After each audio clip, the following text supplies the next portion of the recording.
بسم اللہ الرحمن الرحیم۔ آن لائن قرآن اسکالر کی طرف سے السلام علیکم۔ محترم سامعین، ذہنی آزمائش کے حوالے سے ایک بہت ہی پیارا سوال اور اس کا بہت ہی خوبصورت جواب لے کر حاضر خدمت ہیں۔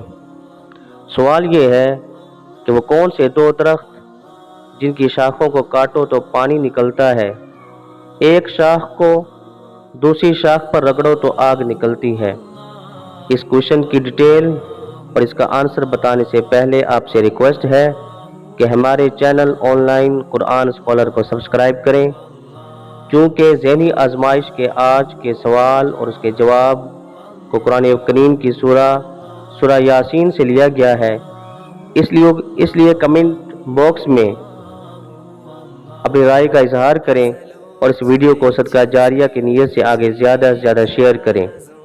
محترم سامعین، عرب میں دو درخت پائے جاتے ہیں جن میں ایک کا نام مرخ، دوسرے کا نام افار ہے۔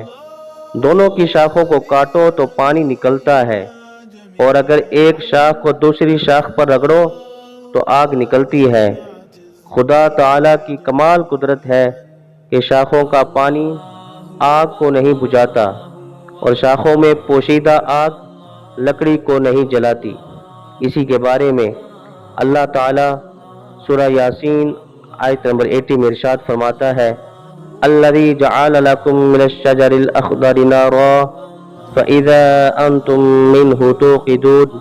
ترجمہ: اللہ وہ ہے جس نے تمہارے لیے سبز درخت میں سے آگ کو بنایا جبھی تم اس سے آگ کو جلاتے ہو۔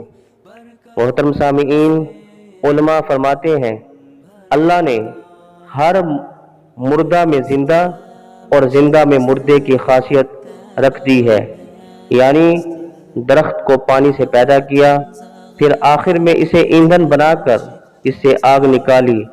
درخت کا آغاز پانی سے ہوا اور انتہا آگ پر ہوئی، اور یہ دونوں چیزیں ایک دوسرے کی ضد بلکہ ایک لحاظ سے ایک دوسرے کی دشمن ہیں۔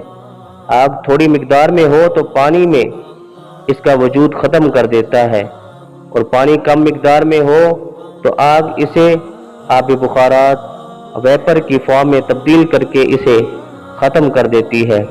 پھر جب اللہ تعالیٰ ایک ہی چیز کے آغاز اور انجام میں متضاد صفات پیدا کر سکتا ہے تو پھر ایک ہی چیز کو زندہ سے مردہ اور مردہ سے زندہ کیوں نہیں بنا سکتا؟ یہ تو عام درختوں اور پودوں کا حال ہے۔ پھر کچھ درخت ایسے بھی ہیں جن کی ٹہنیاں رگڑنے سے اس طرح آگ پیدا ہو جاتی ہے جس طرح چکماک پتھر سے پیدا ہوتی ہے، اور کچھ ایسے بھی ہیں جن کی ٹہنیاں موم بتی کی طرح جلتی ہیں، کیونکہ ان میں آئل کی مقدار کافی زیادہ ہوتی ہے۔ غرض ہے کہ ہر درخت اور پودا جو پانی سے پیدا ہوا ہے اس کے اندر بھی آتش گیری کی صفات رکھ دی گئی ہیں۔ بالکل اسی طرح ہر مردہ میں زندہ ہونے اور زندہ میں مرنے کی صفت بھی فطری طور پر رکھ دی گئی ہے۔ جزاک اللہ خیرا۔